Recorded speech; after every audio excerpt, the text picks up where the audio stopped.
पैसा लूट के भाग गया. क्या पैसा? क्या loot?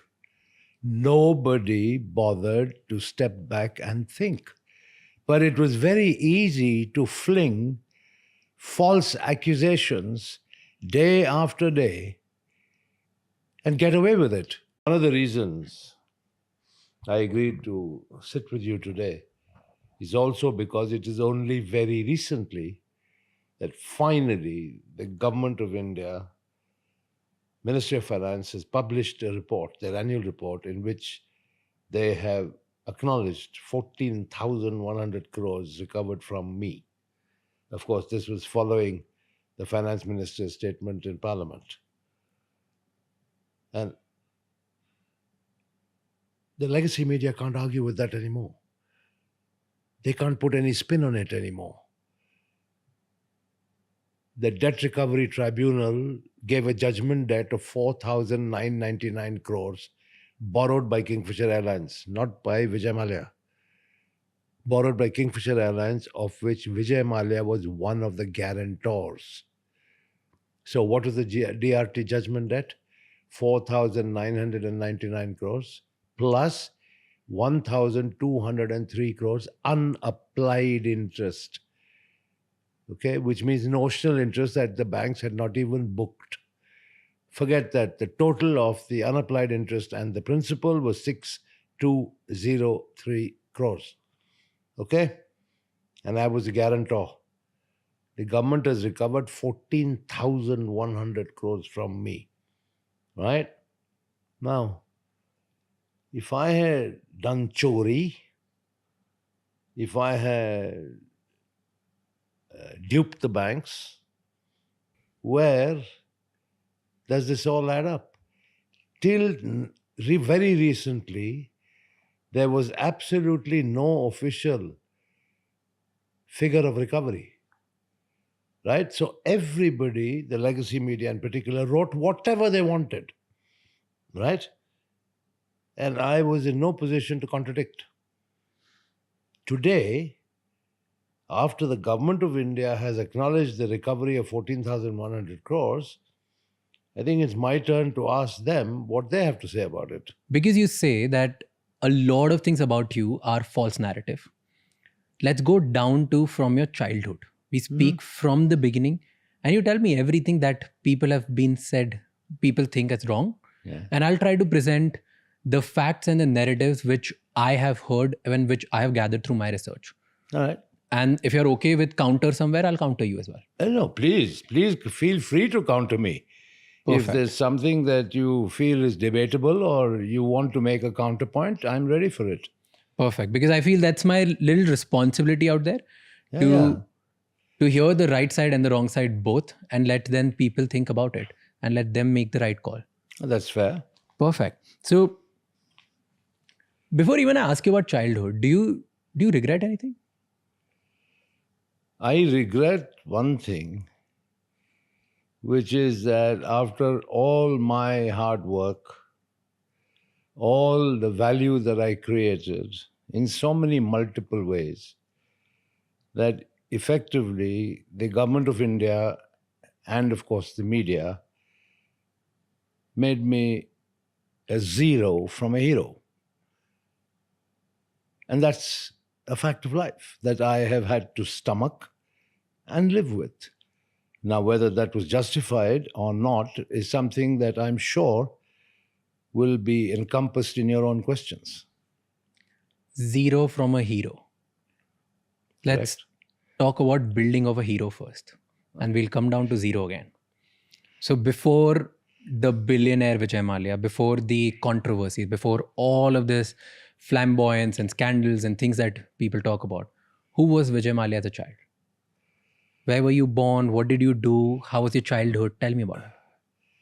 Born in Calcutta, moved to our hometown Bangalore, went back to Calcutta, did my schooling there, did my college education there in Calcutta.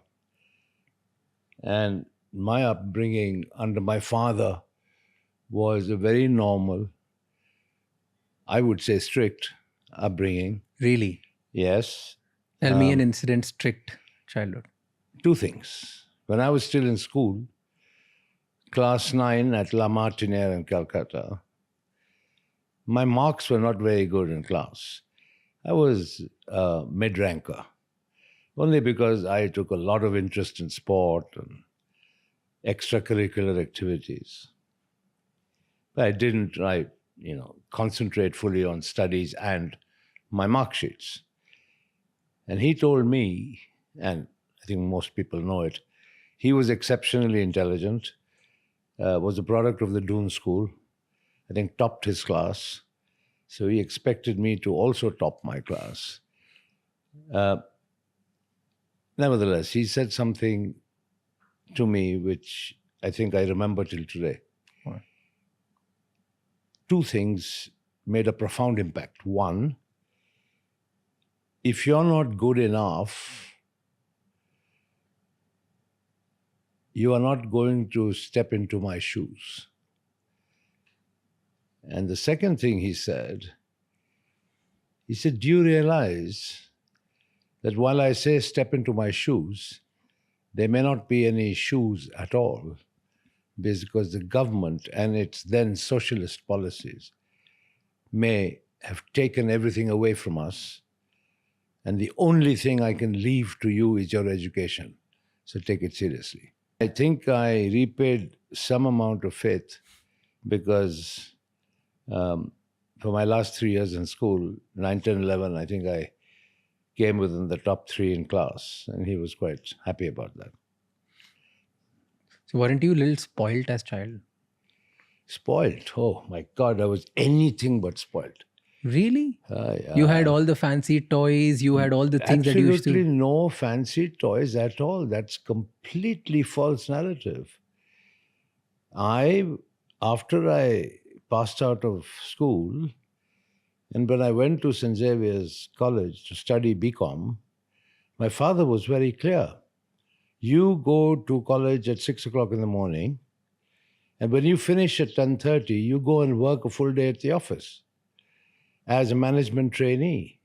I was put on a stipend of 400 rupees a month, and that 400 rupees never increased right the way my time through college. So that's all I got, 400 rupees a month, and was working in those days, Phipson and Company Limited, Old Courthouse Street in Calcutta, every day after college. Aren't there stories that you used to go to college in a very fancy car and you removed the silencer just to show the noise of your car, the loudness of your car, and you would always a show off, weren't you? I was no show off at all, and the fancy car that I have was a second-hand Standard Herald. So where are these stories coming from? I don't know. It's people's narratives, people's perceptions. That's why it's important to correct those perceptions. Talking about noise, even a fatfatia in Delhi makes a hell of a lot of noise. You don't have to drive a fancy car to make a noise down the street.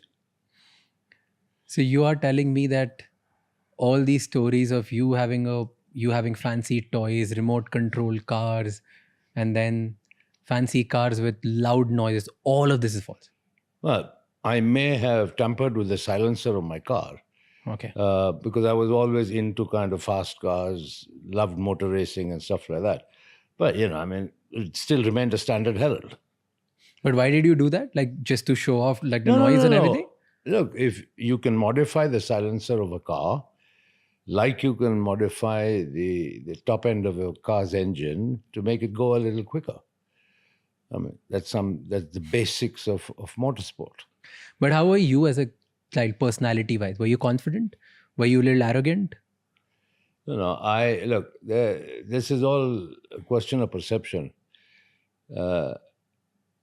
Arrogant is also your understanding of arrogance, my understanding of arrogance. But I'll tell you one thing. I was always self-confident. And whenever I was invited to give talks at various universities and educational establishments, I always told the youngsters that when they start